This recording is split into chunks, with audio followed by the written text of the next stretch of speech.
اگر تعویذ کی جگہ پورے پیر صاحب کو ہی کیوں نہ گلے میں لٹکا لو، لیکن ہوگا وہی جو میرا اللہ چاہے۔ آپ نے اکثر دیکھا ہوگا کہ لوگ ہاتھ میں، پاؤں میں یا گلے میں تعویذ پہنتے ہیں، اور اس کا ریزن سب کا الگ الگ ہوتا ہے۔ کوئی کہتا ہے کہ میرے سر میں درد رہتا ہے اس لیے میں تعویذ پہنتا ہوں، یا کوئی کسی بیماری سے شفا پانے کے لیے تعویذ کو پہنتا ہے۔ لیکن کیا اسلام میں تعویذ پہننا جائز ہے یا شرک ہے؟ تو جیسا میں نے شروع میں کہا کہ اگر تعویذ کی جگہ پورے کے پورے پیر صاحب کو بھی گلے میں لٹکا لو نا، تو ہوگا وہی جو میرا اللہ چاہے گا۔ لیکن یہ جواب صرف ان لوگوں کے لیے تھا جن کو قرآن اور حدیث کی بات سمجھ نہیں آتی، جو اپنے بزرگوں کی باتوں کے پیچھے اندھ بھکتوں کی طرح چلتے ہیں۔ اور جو لوگ قرآن اور سنت کی روشنی میں تعویذ کے بارے میں سمجھنا چاہتے ہیں، تو ان کے لیے ماشاءاللہ میرے بھائی عادل نے بہت ہی اچھے سے ایکسپلین کیا ہے، آپ یہ ویڈیو دیکھیں۔ کیا تعویذ پہننا واقعی شرک ہے؟ اسلام اس بارے میں کیا کہتا ہے؟ آئیے جانتے ہیں قرآن اور حدیث کی روشنی میں۔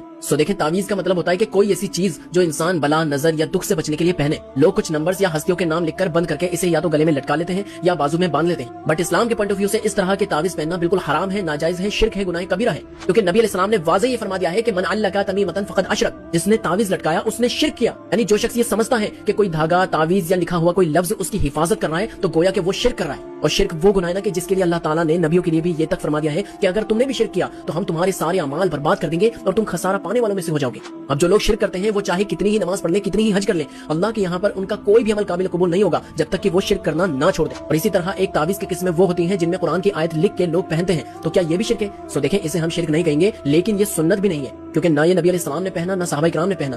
اس سے بھی ہمیں بچنا ہی چاہیے، کیونکہ قرآن جو ہے اللہ تعالیٰ نے ہدایت کے لیے نازل کیا ہے، نہ کہ تعویذ کے لیے۔ کیونکہ قرآن میں شفا ضرور ہے، لیکن اسے پڑھنے سے شفا ملے گی، نہ کہ گلے میں لٹکانے سے۔ فار ایگزامپل کہ قرآن میں تو یہ بھی آیت ہے کہ شہد میں شفا ہے۔ اب کیا آپ شہد کی بوتل کو اپنے گلے میں لٹکاتے ہیں شفا کے لیے؟ نہیں نا، ظاہر ہے اسے چاٹتے ہیں تبھی تو شفا ملتی ہے۔